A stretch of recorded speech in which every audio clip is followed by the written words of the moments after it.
and welcome to Good Game, the show for gamers by gamers. I'm Bajo. And I'm Hex. Oh, we've been playing so many games this week. There's a downloadable platform of Fez, which is kind of like a Rubik's Cube for 2D games. We'll also dive into the dark waters of Risen 2. And we take the Wii adventure game Pandora's Tower out of its box. Elena! Plus, Goose checks out the free-to-play MMO Realm of the Mad God. But first, can you guess what the game is for this week?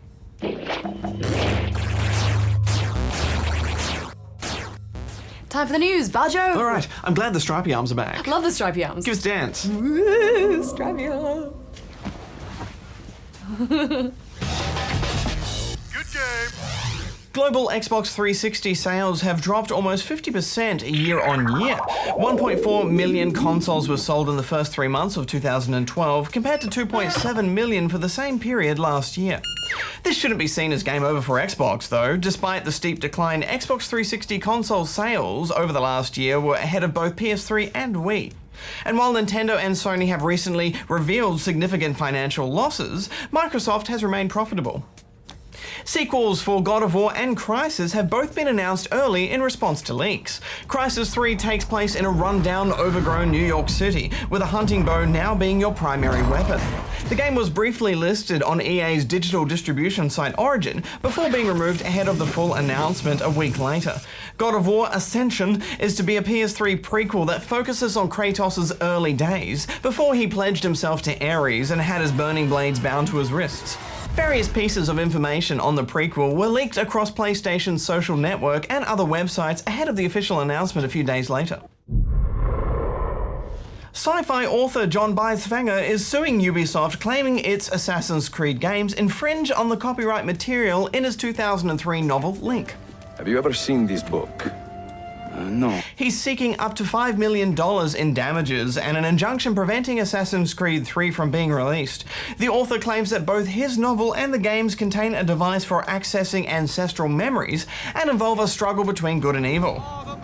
However, Dallas attorney Mark Methanitis says the lawsuit is akin to claiming both Bill and Ted's and the Back to the Future films have plot devices about time machines, therefore they must be infringing on each other's copyright.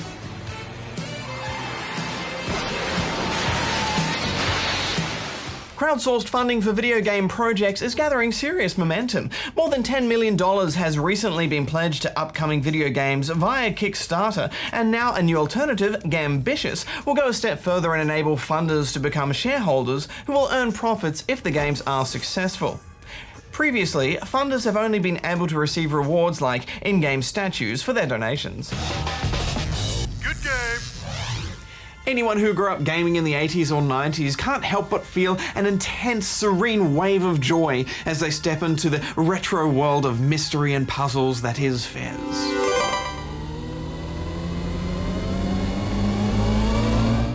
You start your adventure playing a little guy called Gomez in a 2D low-bit world. Then all of a sudden you're sucked away and confronted by a giant weird cube that speaks a language which is completely foreign to you. You are then bestowed a magical fez that literally changes your perspective on the world. You can now rotate the world horizontally and see other dimensions. A magical little cube called Dot tells you the hexahedron has been fragmented and scattered all over the world, so it's up to you to restore it using your unique gift. If you don't, the world will collapse. Being able to manipulate dimensions really makes it a lot easier to get around and reveals paths that were previously not open to you. Cliffs become stairs, ladders join up, and doors appear out of nowhere. This is a game of pure platforming and intense puzzling. To solve its puzzles, you will need a pen and paper, and if you're really serious about it, perhaps a corkboard, somewhere to pin your deranged scribblings and link them together with string. Fez may drive you completely bonkers, but I think it's a rewarding kind of madness. At its core, it's just a lovely platformer that tasks you with finding 32 cubes throughout the world. These are scattered into whole cubes and cube fragments. And when you find a cube fragment and it plays that little chime, something goes off in your brain that just injects you with a moment of pure joy. Yeah, and I love how happy he is when he finds a giant one. You know, that perspective mechanic really reminded me a lot of games like Crush or Echochrome, but this is such a unique take on that concept. And I just thought they managed to mix up the platforming so much with that simple rotation device. Yeah, plus when you die, you just reset to your last safe position, so it's not punishing. There's also no enemies, although those tears in space and time are terrifying. You'll also need to rotate to blow open doors with bombs, reach crates which you'll use to trigger pressure pads, align blocks in more complicated puzzles, rotate platforms to make explosions work their way around walls to open up pathways. It's also used in more complex ways with treasure maps and pattern matching. But you may find yourself having to do a fair bit of backtracking as you try to unlock the game's many secrets and hidden cubes that you may have missed or given up on earlier. Yeah, there was always some little door that I didn't catch the first time around, and then magically when I go there again, it's right there in front of me.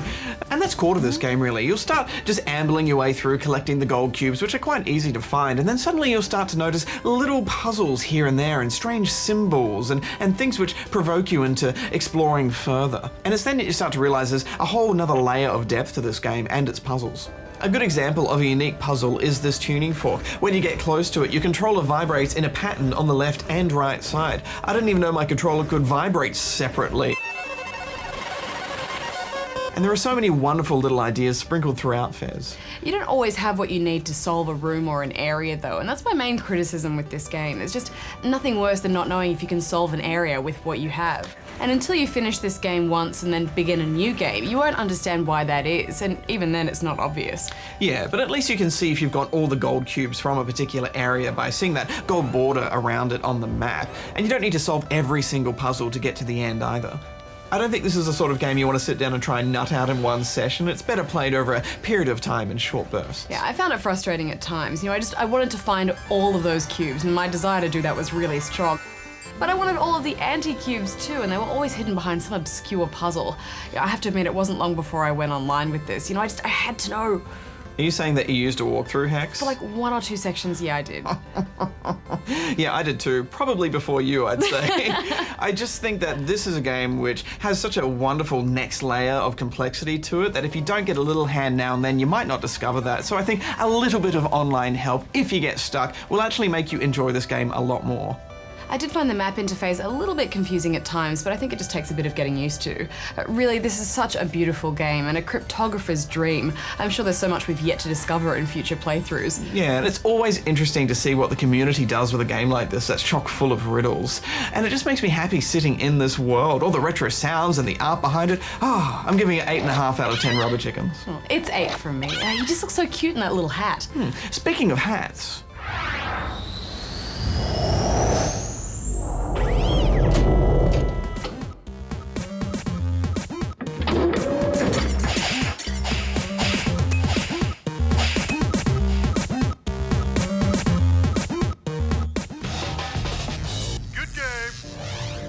Pandora's Tower is the stuff of fantasy legend from days of yore. A hero's quest, a maiden in peril, a terrible curse, and monsters to slay. Beginning with a beautifully rendered opening cinematic, you're thrust into the adventure almost immediately.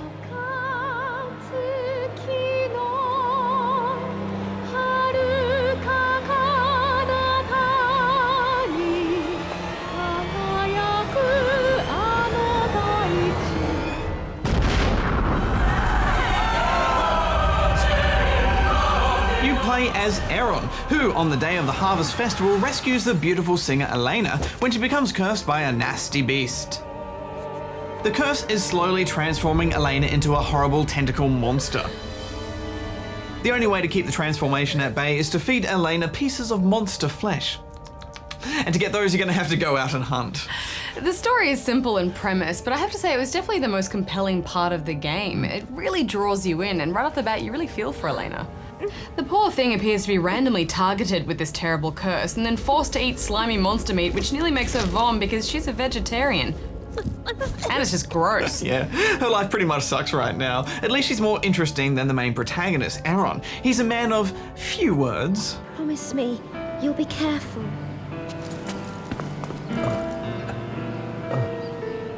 But he's clearly in love with Elena, and you feel suitably charged with the task of breaking the curse that's taken hold of her.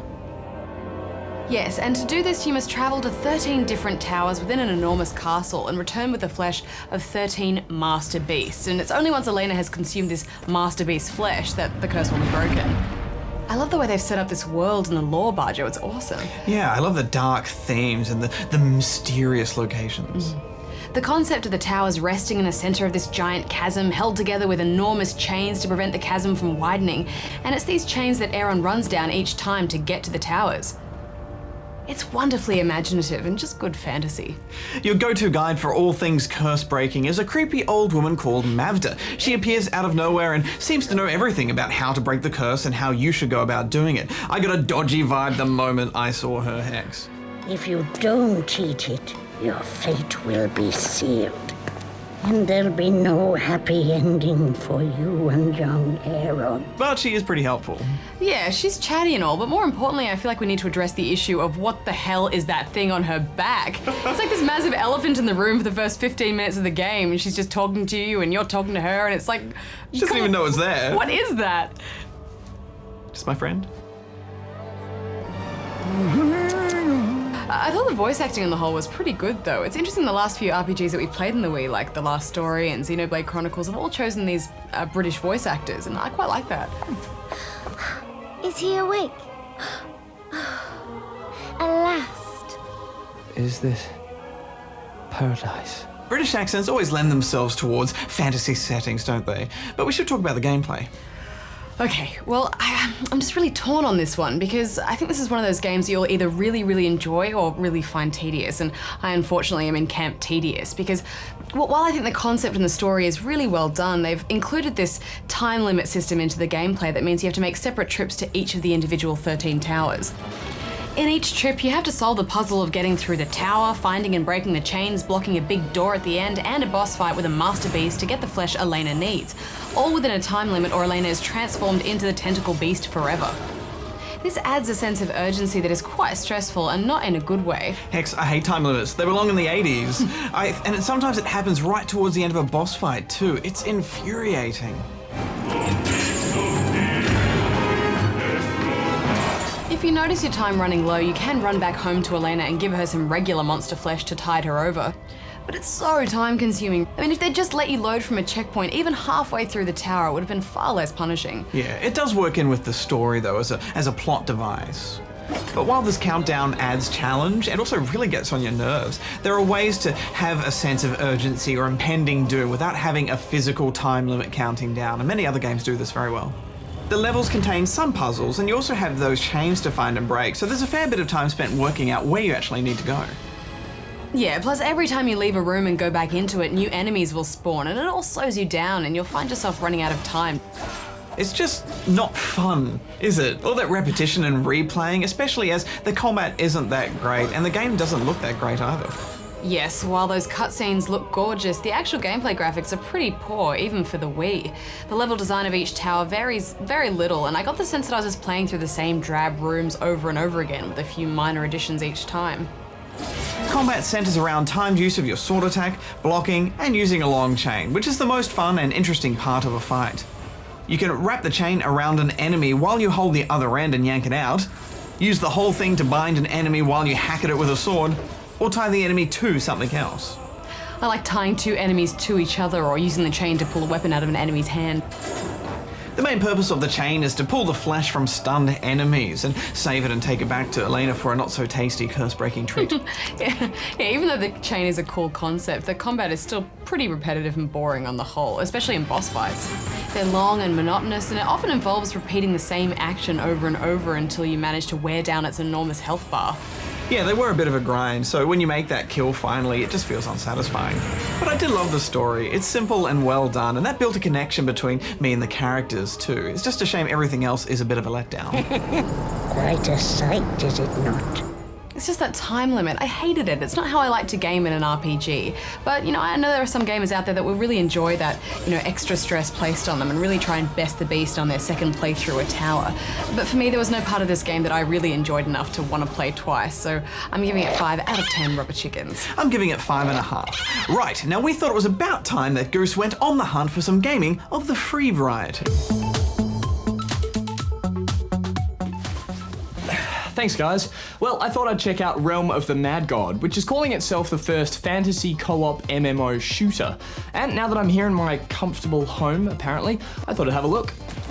The game began in 2010 as a Flash title, but it's now been released as a standalone for both PC and Mac.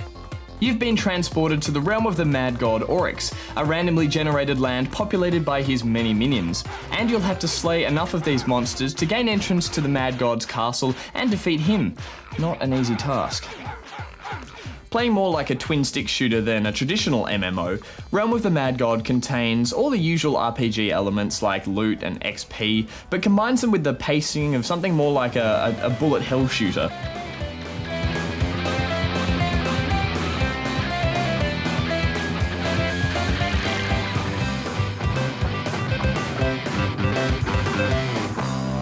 Enemies looked especially retro as they roam around in packs, firing off colourful, deadly, pretty projectiles.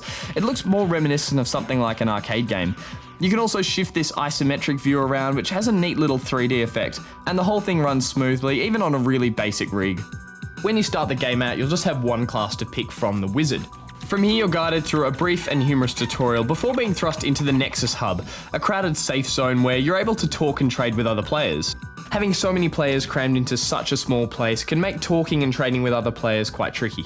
Fortunately, chat appears as speech bubbles above each character, and it's a nice touch that tends to sort out all of the chaos. From the Nexus Hub, you can transport out into the numerous realms, and once you do, you've got a couple of options to choose from. You can venture towards quest markers that point out mini-bosses, find other players to follow, or just go it alone and hope that you don't get completely overwhelmed. Luckily, if you do, you've got the option to teleport to other players on the map or back to the hub zone. That's if you're quick enough though, because if you die here, that's it. Yep, you heard right, permadeath. So should you stray too far off that beaten path and cark it, both you and your gear are gone for good. It might sound a bit harsh at first, but I found this mechanic really drives the pacing of the game, and it definitely gives it that just one more go feeling every time you die.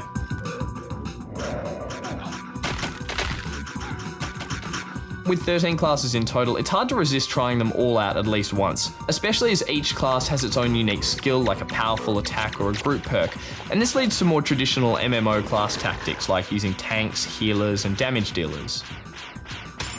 Something else I really enjoyed was the mob mentality in this game. Having no PvP means that you'll automatically gravitate towards any other players that you come across along your journeys. Get a big enough group together and you'll turn into this unstoppable force that just rolls through the world, picking up more players and obliterating everything in your way. These are unofficially called trains, and they're a great way to quickly build your XP, not to mention they're heaps of fun. However, this fun can turn to panic once your group destroys enough monsters. Suddenly the world will start to shake violently and you're all transported to the Mad God's castle. And it's here that things can go very wrong, very quickly. The castles are more like instances. Everyone's bunched together and will have to work as a team to fight off much tougher enemies and even the Mad God himself.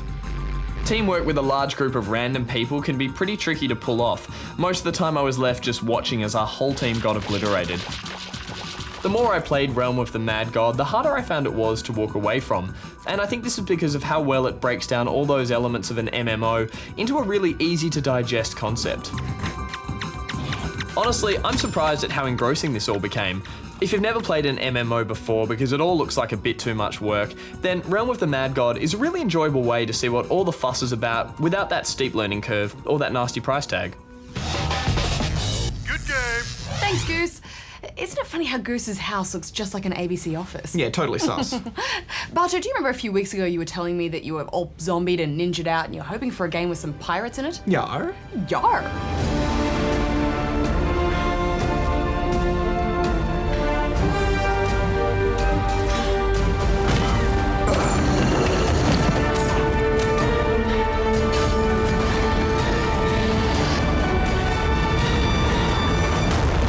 Risen 2 Dark Waters is from the creators of the Gothic series, and the first game didn't make it into Australia due to being refused classification because of drug use and sexual activities being used as an incentive or reward. But it doesn't really matter if you haven't played the first one because the second game doesn't rely on you knowing what happened before. Instead, it sets you off on a whole new adventure. You play as a hero with no name, but he does have a fancy eye patch. Go bother someone who gives a damn. And he's faced with the unenviable task of defeating a bunch of otherworldly monsters called Titans in order to prevent the annihilation of mankind. So what do you want? Your first quest is to find a legendary magical weapon that has the power to defeat an awakened sea monster, the Kraken, that's terrorizing ships in the region.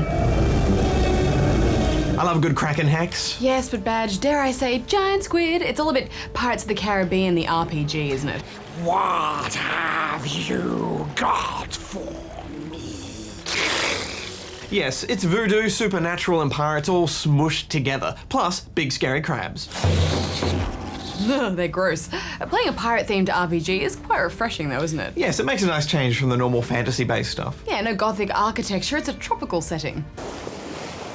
Straight off the boat on your first quest, you've got this big island to explore. It's a sprawling, murky jungle full of dangerous wildlife. Warthogs, crazy monkeys, spear-wielding savages, giant bugs. Risen 2 throws you in there and gives you the opportunity to poke around and figure out where to go and what to do. It's actually quite easy to get a bit lost.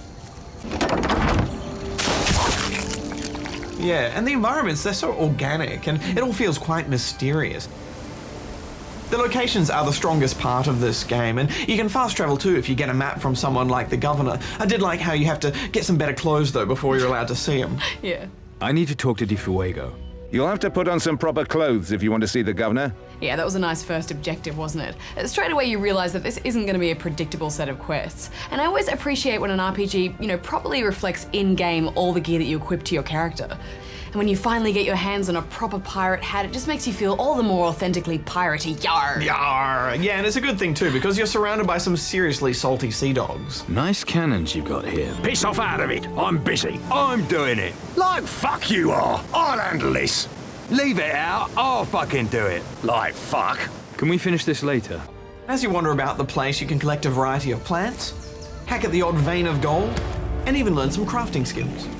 I've always been interested in gun making. This isn't an open world game, it's much more focused with quite a linear storyline. But I quite liked that. I never felt overwhelmed by things to do, and it was quite easy to finish quests. I'm looking for Steelbeard. Not that the game throws rewards at you though, you really have to work hard for your gold. I never had enough money. I was always down at the beach trying to scrape together a few oysters to earn some measly coins. I really liked that though. I thought that made the rewards all the better. I always got excited when I heard about some stash of treasure that I could go and dig up.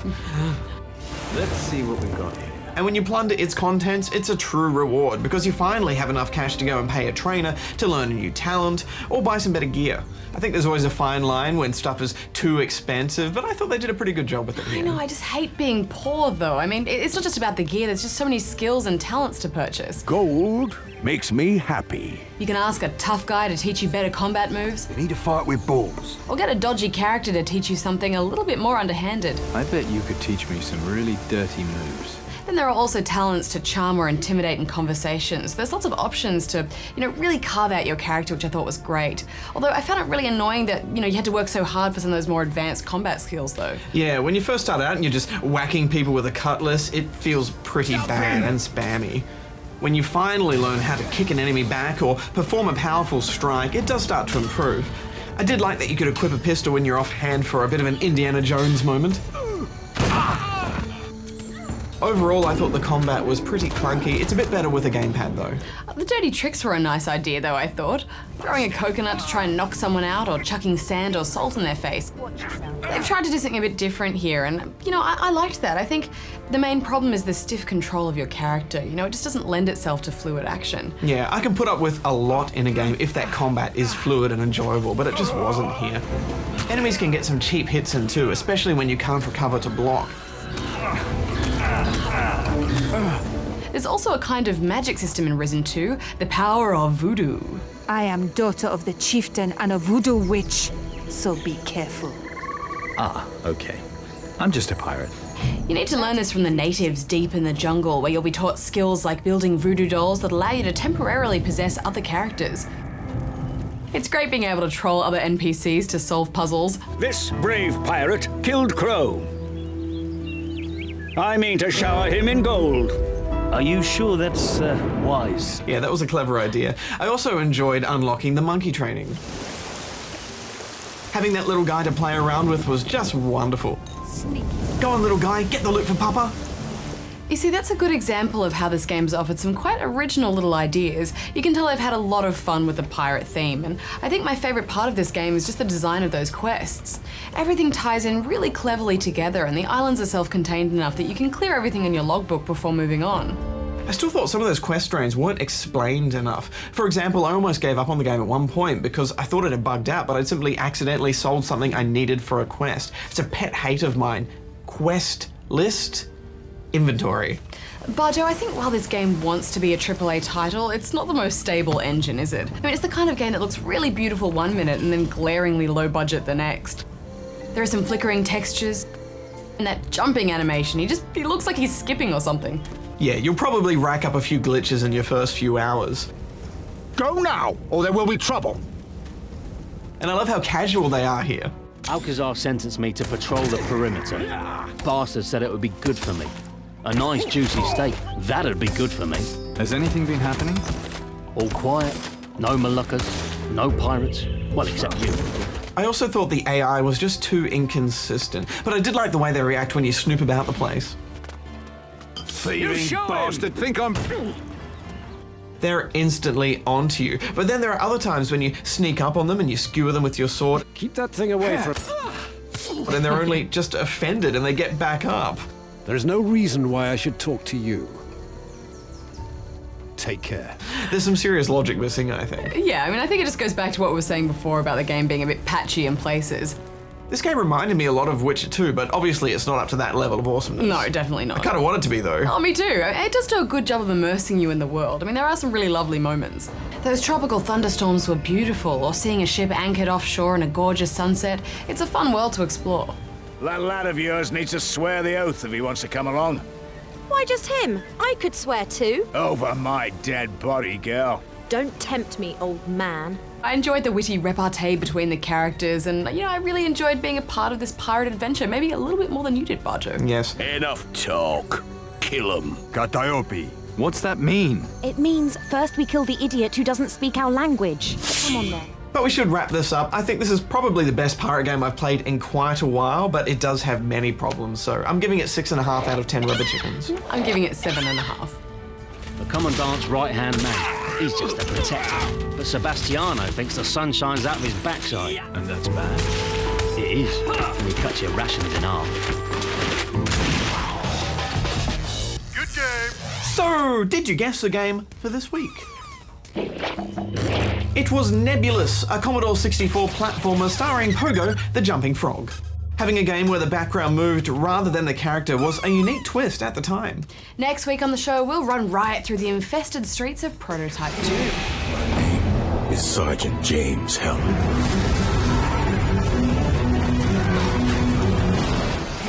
One game we have not been able to put down this week is Trials Evolution. Trials HD was a fantastic game, but this is a whole nother beast in itself. I'm mad obsessed, Hex. Oh man, I haven't seen a game draw this big a crowd around the Good Game Office TV in a long time. You can watch our full review over on Spawn Point on ABC3 this weekend, the show for gamers of all ages. Thanks for twinning along. Until next time, gamers, Barjo out. Hex out. Oh, it's a fancy bracelet. Yeah, it's chainmail. Oh. I picked it up at a medieval festival, so now my wrist is super protected. Only in that specific point, though. Yeah, so if I get someone goes through hit there, by a weapon or a sword or something, wha-ching! Nice one. Yeah, I thought so. I got some chainmail underpants. It chafes.